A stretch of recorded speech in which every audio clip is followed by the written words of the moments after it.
ស៊ូហ្វដីអ្នកទាំងអស់គ្នាតើអ្នកធ្លាប់មានអារម្មណ៍ភ័យខ្លាចឬបារម្ភទេនៅពេលដែលដឹងថាយើងកំពុងតែឈានជើងចូលឬកំពុងតែស្ថិតនៅក្នុងវ័យ30ឆ្នាំមនុស្សជាច្រើនតែងតែគិតថាវ័យ20ឆ្នាំគឺជាវ័យដែលល្អបំផុតក្នុងជីវិតព្រោះវាជាវ័យដែលមានសម្រស់មានថាមពលនិងមានសេរីភាពនៅពេលដែលឈានចូលវ័យ30ឆ្នាំមនុស្សមួយចំនួនចាប់ផ្ដើមមានអារម្មណ៍ថាយើងកំពុងតែចាស់ហើយឬយើងកំពុងតែហួសពេលហើយអ្នកខ្លះសម្លឹងមើលទៅជុំវិញខ្លួនរួចមានអារម្មណ៍ធុញថប់ព្រោះឃើញអ្នកដទៃមានផ្ទះមានឡានមានគ្រួសារដ៏ល្អឥតខ្ចោះខណៈពេលដែលខ្លួនឯងនៅតែបន្តស៊ូឬចាប់តាមពីចំណុច0ប៉ុន្តែខ្ញុំចង់ប្រាប់អ្នកនៅការពិតមួយនៅថ្ងៃនេះកុំចាញ់បោកការគិតបែបនោះឲ្យសោះវ័យ30មិនមែនជាទីបញ្ចប់នៃភាពយុវវ័យនោះទេហើយវាក៏មិនមែនជាពេលវេលាដែលអ្នកត្រូវអស់សង្ឃឹមដែរផ្ទុយទៅវិញយោងតាមការសិក្សាស្រាវជ្រាវនិងប្រវត្តិសាស្ត្ររបស់មនុស្សជោគជ័យលំដាប់ពិភពលោកជាច្រើនវ័យ30គឺវ័យដែលល្អបំផុតខ្លាំងបំផុតនិងជាវ័យមាសសម្រាប់ការកសាងសមិទ្ធផលធំនៅក្នុងជីវិតនៅក្នុងវីដេអូមួយនេះខ្ញុំនឹងបកស្រាយនិងបង្ហាញអ្នកពីហេតុផលពិតប្រាកដថាហេតុអ្វីបានជាវ័យ30គឺជាពេលវេលាដែលអ្នកត្រូវក្រោកឈរ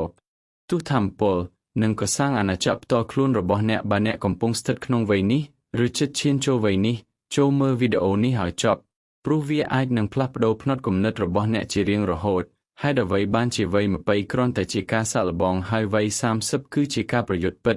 ដើម្បីយល់ថាហេតុអ្វីបានជាវ័យ30ខ្លាំងចូលយើងក្រឡេកទៅមើលវ័យ20ឆ្នាំបន្តិចនៅវ័យ20ឆ្នាំយើងភាគច្រើនរស់នៅដោយភាពស្រមើស្រមៃយើងចង់ធ្វើនេះចង់នោះយើងសាកល្បងខុសសាកល្បងត្រូវវាជាវ័យនៃការស្វែងរកខ្លួនឯងយើងងាយនឹងរងឥទ្ធិពលពីសម្ដីរបស់អ្នកដទៃងាយនឹងខូចចិត្តដោយសារស្នេហាខុសគោលដៅហើយងាយនឹងវង្វេងភ្លើព្រោះខ្វះបទពិសោធន៍ប៉ុន្តែនៅពេលអ្នកឈានចូលវ័យ30ឆ្នាំអ្វី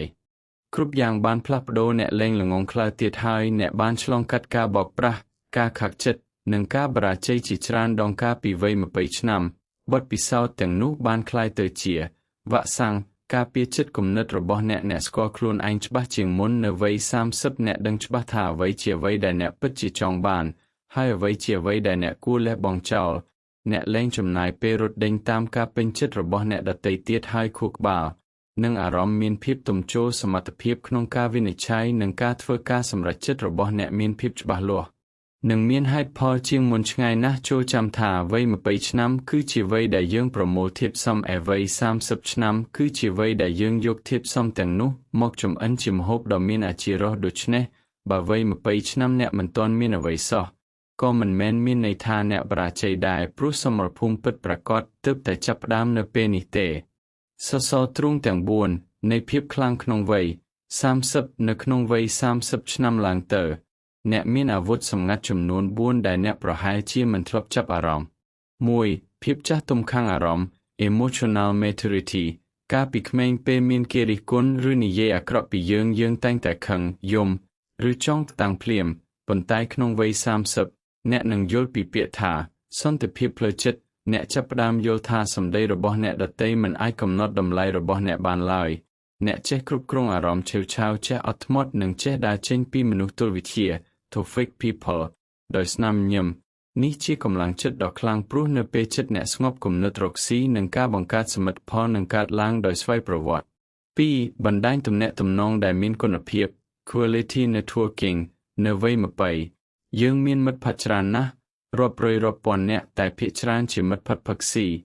ឬដើរលេងចូលដល់វ័យ30ជារឿងធម្មតាទេដែលមិត្តភក្តិរបស់អ្នកចាប់ផ្ដើមតិចទៅកុំបារម្ភនេះមិនមែនជាការឯកោទេតែវាជាការចម្រាញ់យកគុណភាពមិត្តភក្តិដែលនៅសល់ក្នុងវ័យ30គឺជាមនុស្សដែលមានផ្នត់គំនិតលូតលាស់ជាដៃគូពិភាក្សាជំនួញឬជាមនុស្សដែលចាំជួយលើកទឹកចិត្តគ្នានៅពេលមានអាសន្ន3ភាពច្បាស់លាស់នៃគោលដៅ laser focus អ្នកលែងចង់ធ្វើជាមនុស្សដែលចេះសពគ្រប់បែបយ៉ាងប៉ុន្តែមិនខ្លាំងអ្វីមួយនោះទេនៅវ័យ30អ្នកនឹងជ្រើសរើសយកជំនាញមួយឬអាជីវកម្មមួយដែលអ្នកខ្លាំងជាងគេហើយបោះទុនបោះថាមពលទៅលើវាទាំងស្រុងការផ្ដោតអារម្មណ៍ដោយកាំរស្មីឡាស៊ែរនេះហើយដែលធ្វើឲ្យមនុស្សវ័យ30អាចបង្កើតសមិទ្ធផលធំបានក្នុងរយៈពេលខ្លី4ការយល់ដឹងពីតម្លៃនៃពេលវេលានៅពេលយើងអាយុ20យើងមានអារម្មណ៍ថាពេលវេលាដើរយឺតណាស់យើងអាចខ្ជះខ្ជាយវាយ៉ាងណាក៏បានប៉ុន្តែចូលដល់វ័យ អ្នកនឹងមានអារម្មណ៍ថាពេលវេលាដើរលឿនដូចភ្លេចបន្ទោការដឹងថាម៉ោងដើរលឿននេះមិនមែនជាការបំភ័យទេតែវាជាការដាលីកោ catalyst បង្ខំឲ្យយើងលែងហ៊ានពន្យាពេលអ្នកនឹងចាប់ផ្ដើមធ្វើសកម្មភាពភ្លាមព្រោះអ្នកដឹងថាជីវិតមិនមានពេលសម្រាប់រងចាំទៀតឡើយឧទាហរណ៍បំផុសគំនិតវីរបុរសដែលជោគជ័យក្នុងវ័យ30ដើម្បីឲ្យអ្នកកាន់តែមានទំនុកចិត្តចូលយើងក្រឡេកមើលបុគ្គលល្បីលើពិភពលោកដែលមិនទាន់មានអ្វីសោះក្នុងវ័យ20ឆ្នាំតែបានមកផ្ទុះសមិទ្ធផលក្នុងវ័យ30 Jack Ma ស្ថាបនិក Alibaba រហូតដល់អាយុ30ឆ្នាំគាត់គ្រាន់តែជាគ្រូបង្រៀនភាសាអង់គ្លេសម្នាក់ដែលទទួលបានប្រាក់ខែតិចតួចគាត់ធ្លាប់ត្រូវបានគេបដិសេធការងាររាប់សិបដងសូម្បីតែការងារនៅ Cafe គាត់បានបង្កើត Alibaba នៅក្នុងវ័យ35ឆ្នាំហើយវាបានក្លាយជាក្រុមហ៊ុនពាណិជ្ជកម្មអេឡិចត្រូនិកធំបំផុតមួយលើលោក Colonel Sanders ស្ថាបនិក Cafeករណីនេះរឹតតែពិសេសគាត់បានបាត់បង់ការងារនិងបរាជ័យក្នុងអាជីវកម្មស្ទើរពេញមួយជីវិតគាត់ទើបតែចាប់ផ្ដើមលក់មាន់បំពង់តាមរូបមន្តពិតប្រាកដនិងបង្កើតយីហោ Cafe នៅក្នុងវ័យខ្ទង់60ឆ្នាំទៅហើយវរវែងអ្នកអចនាម៉ូដលំដាប់ពិភពលោកមុនអាយុ40ឆ្នាំនាងគ្រាន់តែជាអ្នកកាសែតនិងជាអ្នករៀបចំម៉ូដធម្មតាម្នាក់ប៉ុណ្ណោះនាងបានសម្រេចចិត្តឈានជើងចូលក្នុងវិស័យរចនាម៉ូដរ៉ូបអាពាហ៍ពិពាហ៍ផ្ទាល់ខ្លួនក្នុងវ័យ40ឆ្នាំហើយឥឡូវនេះនាងជាមហាសេដ្ឋីនិងជាតារាលំដាប់ពិភពលោកតើឧទាហរណ៍ទាំងនេះបង្រៀនអ្វីដល់យើងវាបង្រៀនថាជីវិតមិនមែនជាការរត់ប្រណាំងដែលមានខ្សែបន្ទាត់ទីប្រត់តែមួយនោះទេមនុស្សម្នាក់មានល្វែងម៉ោងនៃភាពជោគជ័យ Success Time Zone រៀងខ្លួនបើអ្នកមិនទាន់ជោគជ័យក្នុងវ័យ20វាមិនមែនមានន័យថាអ្នកចាញ់នោះទេវាគ្រាន់តែជាពេលដែលអ្នកកំពុងសាងគ្រឹះប៉ុណ្ណោះយុទ្ធសាស្ត្រ5ចំណុចដើម្បីផ្លាស់ប្ដូរវ័យ30ឲ្យទៅជាសមិទ្ធផលបើអ្នកចង់ឲ្យវ័យ30ឆ្នាំរបស់អ្នកក្លាយជាឆ្នាំដែលអស្ចារ្យបំផុតចូលអនុវត្តយុទ្ធសាស្ត្រទាំង5នេះជាដាច់ខាត 1. ឈប់ប្រៀបធៀបខ្លួនឯងជាមួយអ្នកដទៃការប្រៀបធៀបគឺជាចោរលួចយកក្តីសុខការដែលអ្នកឃើញមិត្តភក្តិជិះឡានទំនើបមានផ្ទះវីឡាមិនមែនមានន័យថាជីវិតអ្នកបរាជ័យឡើយអ្នកមិនបានដឹងពីការលំបាកឬបញ្ហាក្រោយខ្នងរបស់គេឡើយចូលប្រកួតប្រជែងជាមួយខ្លួនឯងកាលពីម្សិលមិញតែមួយគត់ 2. វិនិយោគលើសុខភាពជាចម្បងការពីវ័យ20អ្នកអាចដេកយប់ជ្រៅផឹកស្រាញ៉ាំអាហាររឹតប្រយោជន៍ហើយរាងកាយនៅតែរឹងមាំប៉ុន្តែក្នុងវ័យ30រាងកាយរបស់អ្នកចាប់ផ្ដើមផ្ដល់សញ្ញាព្រមានបើគ្មានសុខភាពល្អទេអ្នកមិនអាចចកសាងសមិទ្ធផលអ្វីបានឡើយចូលហាត់ប្រាណឲ្យបានទៀងទាត់គេងឲ្យបានគ្រប់គ្រាន់និងពិនិត្យសុខភាពគឺជាទ្រព្យសកម្ម asset ដ៏ធំបំផុតរបស់អ្នក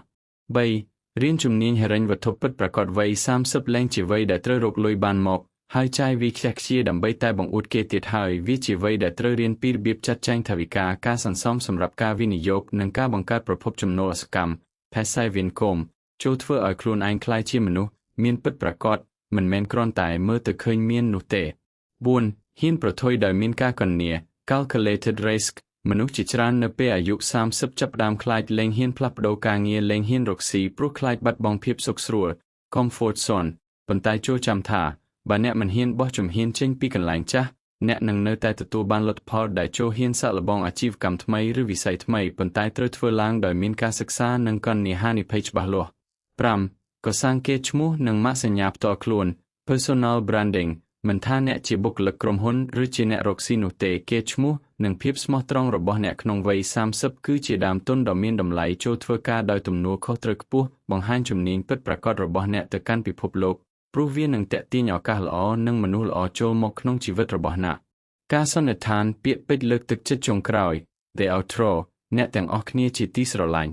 អាយុគ្រាន់តែជាតួលេខដ៏សាមញ្ញមួយនៅលើក្រដាសតែប៉ុណ្ណោះកុំបណ្ដោយឲ្យតួលេខនោះមកកំណត់ព្រំដែននៃក្តីស្រមៃរបស់អ្នកឡើយវ័យ30មិនមែនជាពេលវេលាដែលអ្នកត្រូវស្ពាយភាពនឿយណាយនិងការអស់សង្ឃឹមដើរទៅមុខនោះទេផ្ទុយទៅវិញវាគឺជាពេលដែលអ្នកមានកម្លាំងចិត្តមាំមួនបំផុតមានបទពិសោធន៍ក្រាស់ក្រែលបំផុតនិងមានប្រាជ្ញាស្មារតីភ្លឺស្វាងបំផុតវាជាពេលវេលាដែលអ្នកត្រូវសរសេរទំព័រជីវិតថ្មីមួយដែលពោរពេញដោយភាពរុងរឿងនិងសមិទ្ធផលដ៏អស្ចារ្យបើអ្នកដួលការពីវ័យ20ឆ្នាំចូលក្រោកឈរឡើងវិញក្នុងវ័យ30ឆ្នាំនេះបើអ្នកមិនទាន់បានចាប់ផ្ដើមធ្វើ